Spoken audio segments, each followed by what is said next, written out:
ಎಲ್ಲರಿಗೂ ನಮಸ್ಕಾರ. ಬನ್ನಿ ಇವತ್ತು ನಾವು ತಿರುಪತಿಯ ಸಂಪೂರ್ಣ ಯಾತ್ರೆ ಹೇಗೆ ಮಾಡಬೇಕು, ತಿರುಪತಿಯ ಶ್ರೀ ವೆಂಕಟೇಶ್ವರನ ದರ್ಶನಕ್ಕೆ ನಾವು ಹೇಗೆ ಭಾಗ್ಯರಾಗಬೇಕು, ಯಾವ ಥರ ನಾವು ಯಾತ್ರೆ ಮಾಡಿದರೆ ನಮಗೆ ಯಾತ್ರೆಯ ಫಲ ಸಂಪೂರ್ಣವಾಗಿ ದೊರಕುತ್ತದೆ ಅಂತ ನೋಡೋಣ ಬನ್ನಿ. ನಮ್ಮ ತಿರುಪತಿಯ ಯಾತ್ರೆಯನ್ನು ಯಾವುದೇ ವಿಘ್ನಗಳಿಲ್ಲದೆ ಪ್ರಾರಂಭಿಸಲು ಮೊದಲು ಕಾಣಿಪಾಕಂ ವಿನಾಯಕ ದೇವಸ್ಥಾನಕ್ಕೆ ಹೋಗಿ ಅಲ್ಲಿ ವಿನಾಯಕನ ದರ್ಶನ ಪಡೆಯಬೇಕು.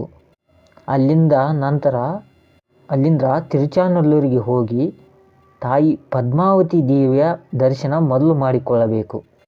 ತಾಯಿ ದರ್ಶನ ಮಾಡಿಕೊಂಡ ನಂತರ ಮುಂದೆ ಎಲ್ಲಿಗೆ ಹೋಗಬೇಕೆಂದರೆ ತಿರುಪತಿಯ ಊರಿನಲ್ಲಿರುವಂಥ ಶ್ರೀ ವೆಂಕಟೇಶ್ವರ ಸ್ವಾಮಿಯ ಅಣ್ಣನವರಾದ ಗೋವಿಂದರಾಜ ಸ್ವಾಮಿಯ ದರ್ಶನವನ್ನು ಪಡೆಯಬೇಕು.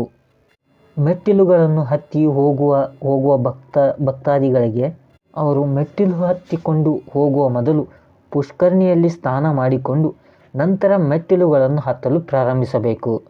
ನಂತರ ತಿರುಮಲವನ್ನು ಮುಟ್ಟಿದ ನಂತರ ಅಲ್ಲಿರುವ ಪುಷ್ಕರಣಿಯಲ್ಲಿ ಸ್ನಾನ ಮಾಡಿಕೊಂಡು ಮೊದಲಿಗೆ ವರಾಹಸ್ವಾಮಿಯ ದರ್ಶನವನ್ನು ಮಾಡಬೇಕು. ಅಲ್ಲಿಂದ ನಂತರ ಶ್ರೀ ವೆಂಕಟೇಶ್ವರನ ದರ್ಶನವನ್ನು ಪಡೆಯಬೇಕು. ಶ್ರೀ ವೆಂಕಟೇಶ್ವರ ಸ್ವಾಮಿಯ ದರ್ಶನವನ್ನು ಪಡೆದ ನಂತರ ಅಲ್ಲಿಂದ ನೇರವಾಗಿ ಕಾಳಹಸ್ತಿಗೆ ಹೋಗಬೇಕು. ಕಾಳಹಸ್ತಿಗೆ ಏಕೆ ಹೋಗಬೇಕೆಂದರೆ ಅಲ್ಲಿ ಯಾವುದೇ ಸರ್ಪದೋಷವಿದ್ದರೂ ಪರಿಹಾರವಾಗುತ್ತದೆ.